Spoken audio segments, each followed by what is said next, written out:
Guess what? Yesterday, Daddy told me something very important. He told me that he and Mommy were going out right after supper and Sarah was coming to babysit. I didn't like that one bit. So I told Daddy 3 very important things. 1, I am not a baby. 2, I'm a big kid. 3, so I do not need a stupid babysitter. Sugar, we have to go out. I still wanted Daddy to stay and Mommy to stay home with me. So I told Daddy 3 very scary things. 1, if you go out tonight, the most loudest thunderstorm will come and blow our house down. 2, if you go out tonight, I'll get a very bad tummy ache and I'll throw up. 3, and if you go out tonight, the biggest, baddest moose will walk into the kitchen and eat me all up. That didn't scare Daddy at all.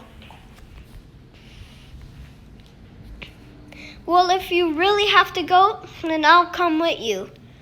I ran and grabbed Panda a bag of chips, my bike, helmet, my monster book, my ballet shoes, my umbrella, and my toothbrush.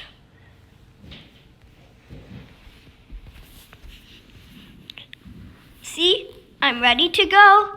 And if you really, really love me, you'll take me with you. We always love you, Sugar Pumpkin, even if we go out. Daddy always called me Sugar, and Mommy always called me Pumpkin before they go out. So the bad news was they were still going out. I know what to do. Mommy, you go out. Daddy can stay with me. And we don't need Sarah. Don't worry, Pumpkin. We won't be gone for long.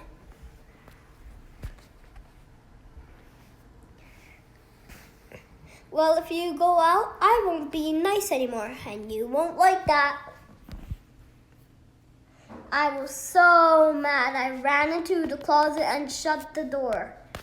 It's way too dark in here, Panda.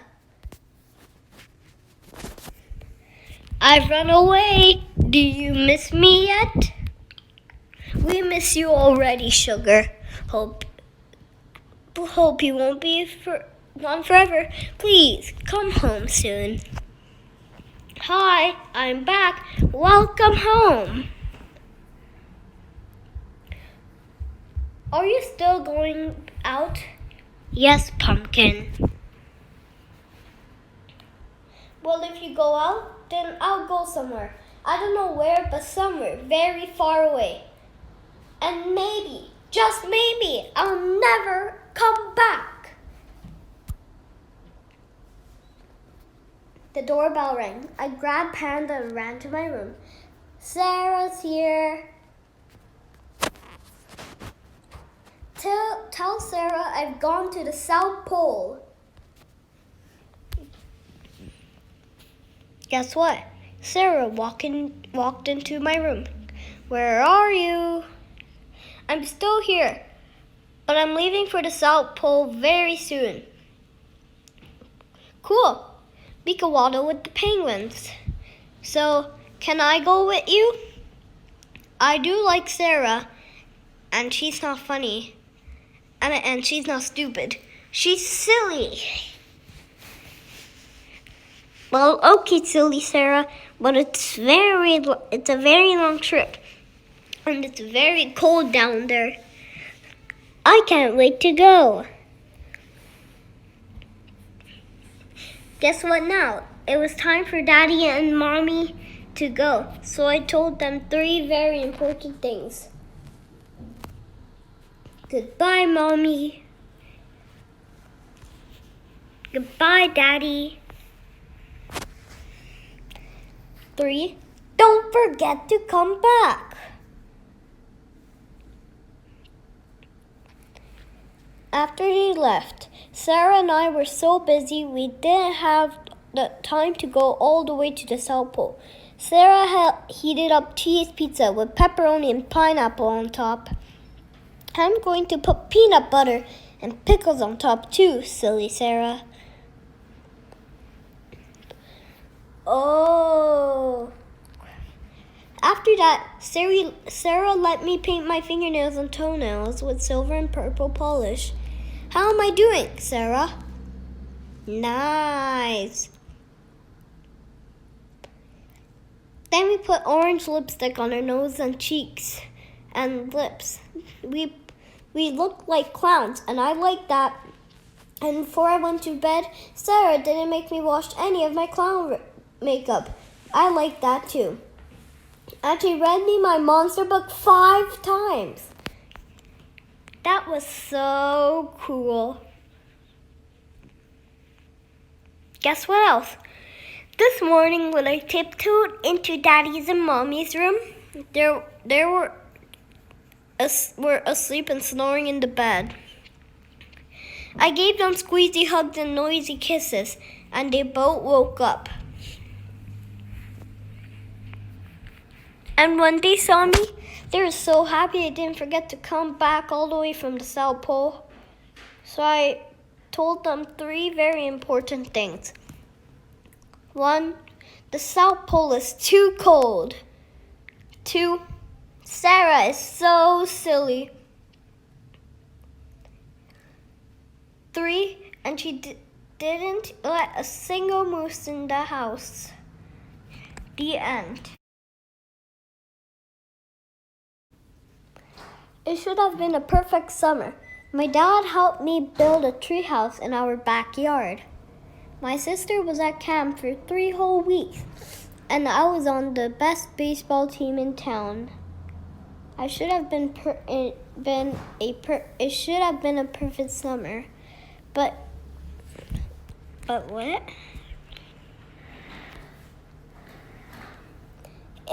I was in the baseball team. It wasn't. It should have been a perfect summer, but it wasn't. It was good until Jeremy. It was all good until Jeremy Ross moved into our neighborhood right next door. But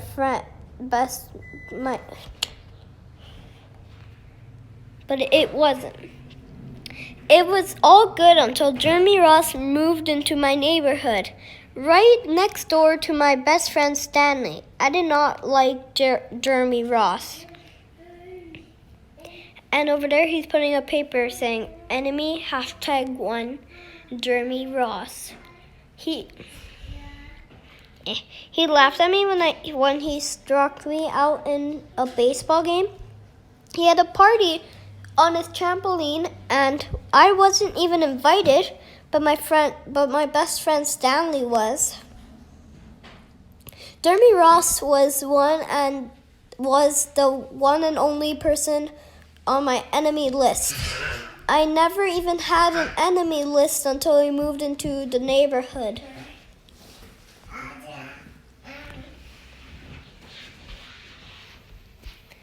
But as soon as he came along, I needed one. I hung it up to my tree house where Jeremy Ross was not allowed to. Dad understood stuff like enemies. He told me that when he was my age, he had enemies too. But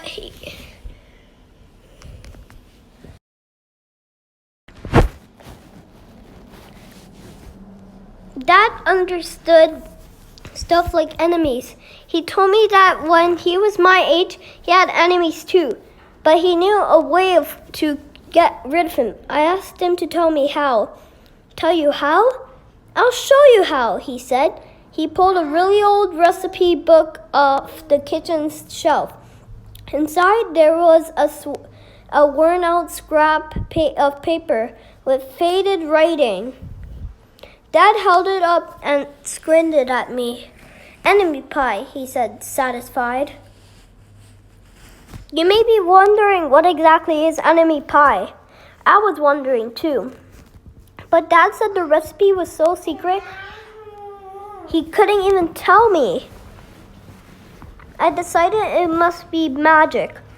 I begged him to tell me something, anything. "I will tell you this," he said. "Enemy pie is the fastest known way to get rid of enemies." Now, of course, this got my mind working. What kinds of things disgusting would I put into enemy pie? I brought Dad some weeds from the garden. He just shook his head. I brought him earthworms and rocks, but he didn't think he needed those.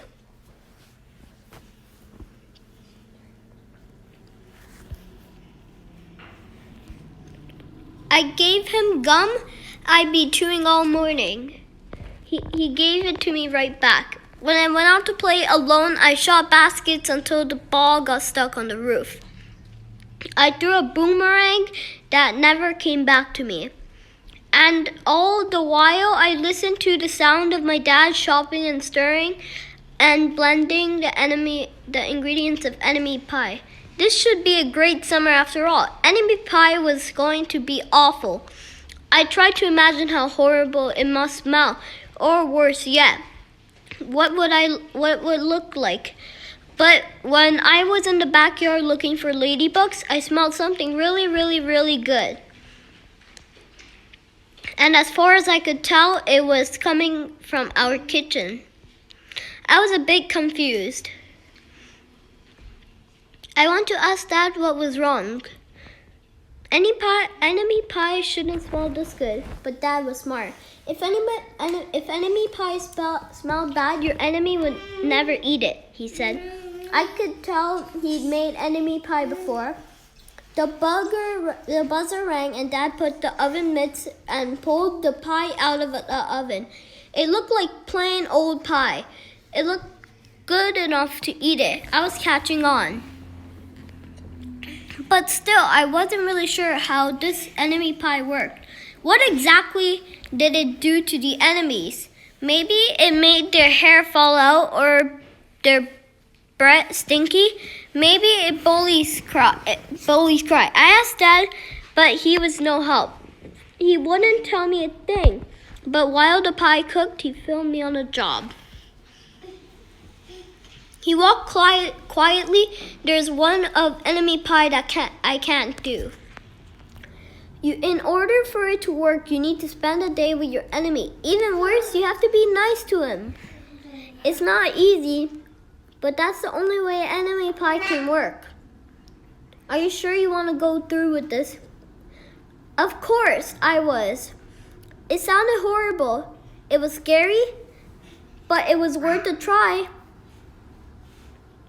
All I had to do was spend one day with Jeremy Ross, then be out of my hair for the rest of my life. I rode my bike to his house and knocked on the door. When Jeremy opened the door, he seemed surprised. He stood on the other side of the door, looking at me, waiting for me to say something. I was nervous. "Can you play?" I asked. He looked confused. "I'll go ask my mom," he said. He came back with his shoes in his hand. His mom walked around the corner to say hello. "You boys stay out of trouble," she said, smiling. We rode bikes for a while and played on the trampoline. Then we made some water balloons and threw them at the neighbors' girls, but we missed. Jeremy's mom made us lunch. After lunch, we went over to my house. It was strange, but I was kind of having fun with my enemy. He almost seemed nice. But of course, I couldn't tell Dad since he had worked so hard to make this enemy pie. Jeremy Ross liked my basketball hoop. He said I wish I had a basketball hoop, but they didn't have room for one. I let him win a game just to be nice. Jeremy Ross knew how to do a boomerang. He threw it and it came right back to him.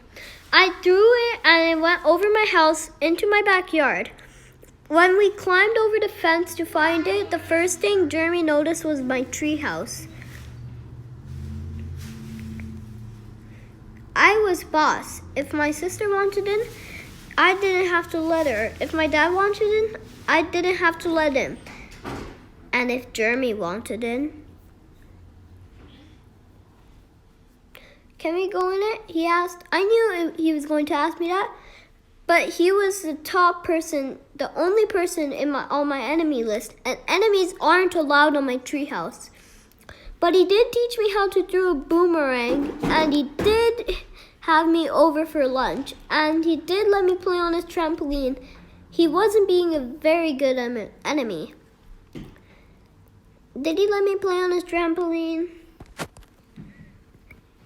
He did let me play on his trampoline. I climbed up ahead of him and tore the enemy list off of the wall. I had a checkboard and some cards in the treehouse, and we played games until my dad called us down for dinner. We pretended we didn't hear him, and when he came out to get us, we tried to hide from him, but somehow he found us. Dad made us macaroni and cheese for dinner, my favorite. It was Jeremy's favorite too. Maybe Jeremy Ross wasn't so bad after all. I was beginning to think that maybe we should forget about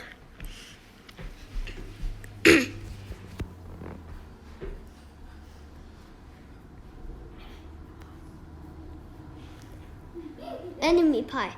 But sure enough, after dinner, Dad brought out the pie. I watched as he cut the pie into 8 thick slices. Dad, I said, it sure is having nice and new friends in the neighborhood.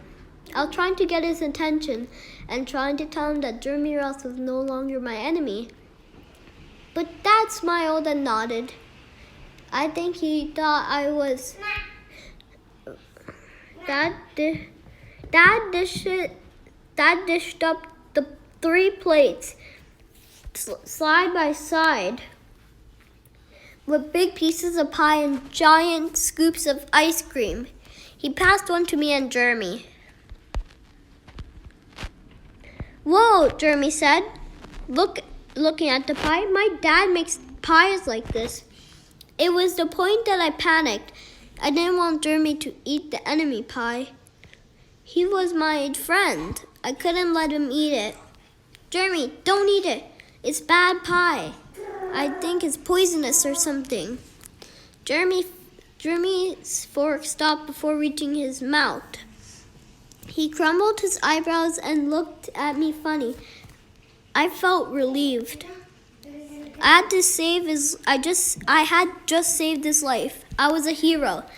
If it's so bad, Jeremy asked, then why was your dad even eating half of it? I turned and looked at my dad. Sure enough, he was eating enemy pie. "Good stuff," he mumbled through a mouthful. And that was all he said. I sat there watching them eat enemy pie for a few seconds. Dad was laughing. Jeremy was happy. Eating. And neither of them was losing any hair. It seemed safe enough, so I took a tiny taste. Enemy pie was delicious. After dessert, Jeremy rode his bike home, but not before inviting me over to play in his trampoline in the morning. He said he'd teach me how to flip. As for enemy pie, I still don't know how to make it. I still wonder if enemies do hate it, or if their hair falls off, or their breath turns bad. I don't know if I'll ever hate it or get an answer, because I just lost my best enemy. The end. It's a Hot Wheels sign, which is so cool. So these are the cars right over here. that I already showed you guys. I like the Christmas times for lots of different